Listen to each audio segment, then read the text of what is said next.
Hey. Bye, bye, bye. You met the virgin that should have been offered to Neptune. Be like the customs pardon. Is she not thought fairest? I couldn't conjecture the cause, but I fear the event. Why should you fear? The god requireth no boy. But if he did, then I have no fear.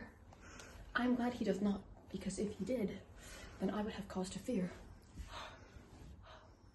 What soft? What is that? Man or god? Let us closely withdraw ourselves.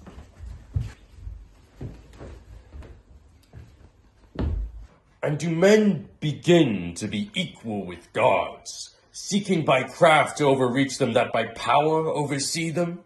Do they dote so much on their daughters that they stick not to dally with our deities? Well, shall the inhabitants see that destiny cannot be prevented by craft, nor my anger appeased by submission? I will make havoc of Diana's nymphs. My temple shall be dyed with maidens' blood, and there shall be nothing more vile than to be a virgin.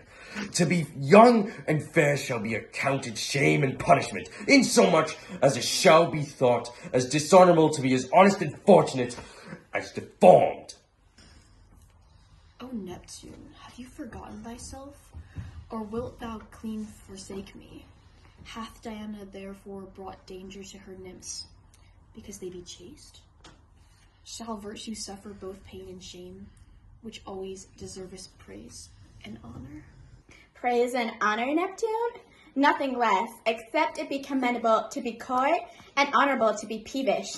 Sweet Neptune, if Venus can do anything, let her try it in thy hands. No, let her try it in this one thing, that Diana may find a small comfort at thy hands, as love has found courtesy at hers. This is she, that hateth sweet delights, envieth loving desires, masketh wanton eyes, stoppeth amorous ears, bridleth youthful mouths, and under a name or a word, constancy, entertaineth all kind of cruelty. She hath taken my son, Cupid, my lovely son, using him like apprentice, whipping him like a slave, and treating him like a beast. Therefore, Neptune, I entreat thee, by no other god than the god of love, that thou evil entreat this goddess of hate. I muse not a little to see you two in this place, at this time, and about this matter. What say you, Diana? Have you Cupid captive? I say that there is nothing more vain than to dispute with Venus, whose untamed affections have bred more brawls in heaven than is fit to repeat in earth, or possible to recount in number. I have Cupid, and will keep him not to dandle in my lap, whom I harbor in my heart, but to laugh him to scorn that hath made in my virgin's heart such deep scars. Scars, Diana?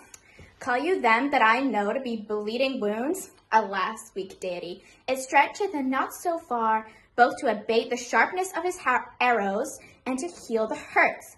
No, love wounds, when they seem green, rankle, and having a smooth skin without, fester to the death within. Therefore, Neptune, if Venus stood thee instead, furthered thy fancies, or shall at all times be at thy command, that either Diana bring her virgins to a massacre, or release Cupid of his martyrdom?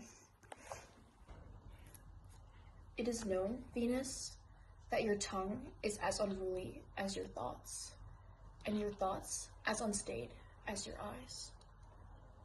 Diana cannot chatter. Venus cannot choose.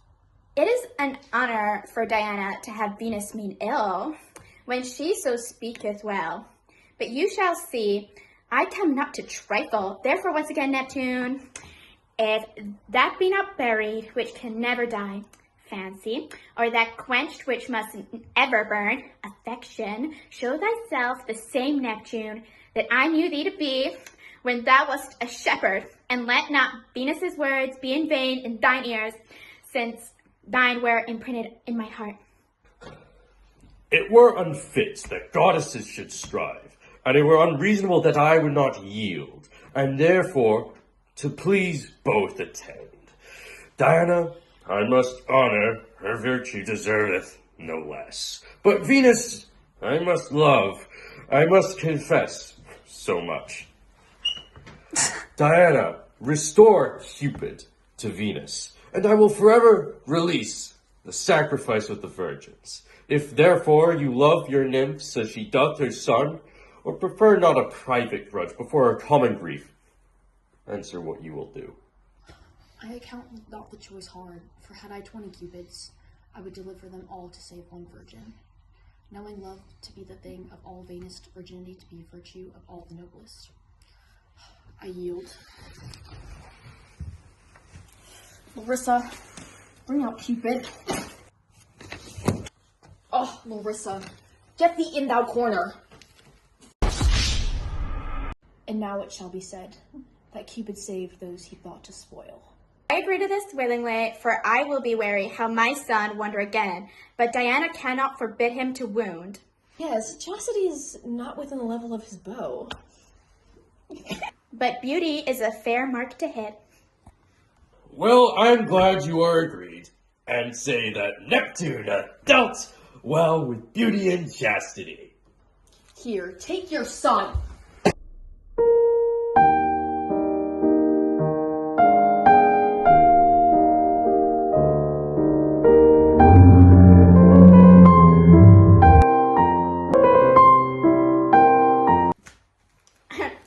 Sir boy, where have you been? Always taken first by Sappho, now by Diana. How happeneth it, you unhappy elf? Coming through Diana's woods and seeing so many fair faces with friend hearts, I thought for my sport to make them smart, and so was taken by Diana. I am glad I have you. And I'm glad I'm rid of him. Alas, poor boy, thy wings clipped, thy brands quenched, thy arrow broke, and thy wings broke? What did he do to you? I, but skilleth not. I bear not mine arrows in mine eyes, my wings or my thoughts. I brand in my ears, my bow in my mouth. So as I wound with looking, fly without thinking, firm with hearing, shoot with speaking. Well, you shall up to heaven with me, for on earth thou wilt lose me. But stop, what are these? Those that have offended thee to save their daughters. Why, had you a fair daughter? Well, poke me in the eye with a needle and call me macaroni. Melibbeus, is that you?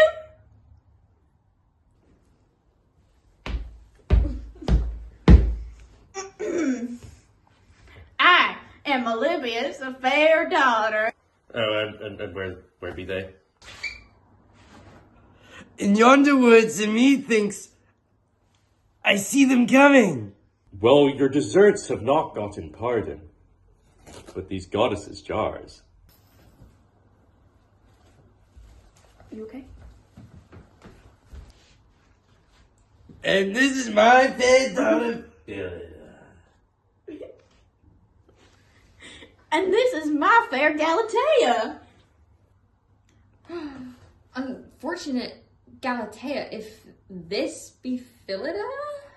A cursed Philida? If that be Galatea. How unfortunate for Galatea if all this while enamored by Philida, sweet Philida. And couldst doth upon the fair face of a maiden.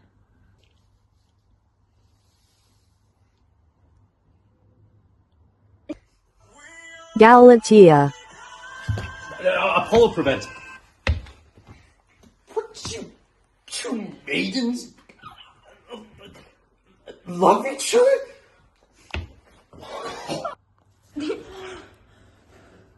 I had thought the habit agreeable with the sex, so burned in the fire of my own fancies. I had thought that in the attire of a boy, that there could not have lodged the body of a virgin, and so inflame the sweet desire, which I now find a sour deceit. Now, things falling out as they do, you must leave these fond affections. Nature will have it so, necessity must. I will never love any but Phillida. Her love is engraven in my heart with her eyes. Nor I any but Galatea, whose faith is imprinted in my thoughts in her words. Oh, sweet Phillida!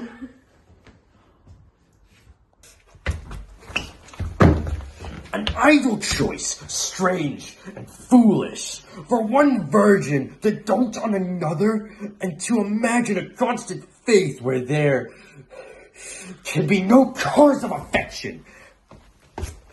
How can you like this, Venus? Thanks so much. It's beautiful. I like well to allow it. Huh? Well, they shall both be possessed of their wishes, for never shall it be said that nature or fortune shall overthrow love and faith. Unbelievable. Is your loves unspotted, begun with truth, continued with constancy, and not be altered till death? Die, Galatea, if her love not be so. Accursed be now, Phillida, if thou not love so. Suppose all this, Venus.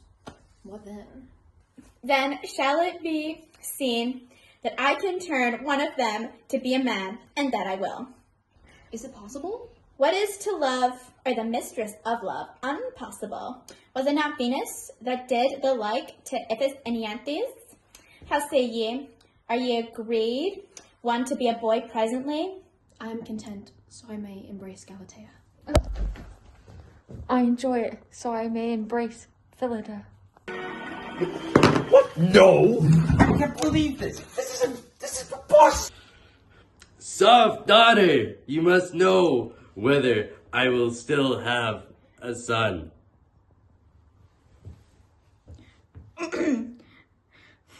Take me with you, Galatea. I will keep you as I beget you, a daughter. Tityrus, let yours be a boy, and if you will, mine shall not. Nay, mine shall not, for by that means my young son, my actual son, shall lose his inheritance. Why then, get him to be made a maiden, and then there is nothing lost. If there be such changing, I would Venus could make my wife a man. Why? Because she always loves to play with men. You are both fond. Therefore, agree to this changing, or suffer your daughters to endure hard chance. This goes against the very nature of the law! How say you, Tityrus?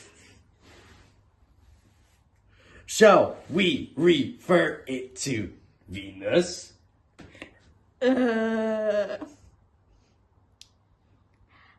I am content because she's a goddess. Neptune, you will not mislike it, I will drown all of you!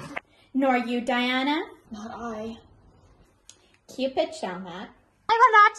Then let us depart. Do you think you're more powerful than... Neither of them shall know whose lot it shall be till they come to the church door. One shall be, doth it suffice? Joke. You'll see who's laughing when you're all dead! And satisfy us both, doth it not, Galatea? Yes. Don't wanna be your fool in this game for two. So I'm leaving you behind. I don't wanna make it tough, but I'm had enough. and it ain't no lie. Bye-bye. In this game for two, so I'm leaving you behind. Don't feel like I'm making tough. I was supposed to tell you that I've had enough. I'm crazy, but it ain't no lie, baby. Bye, bye, bye.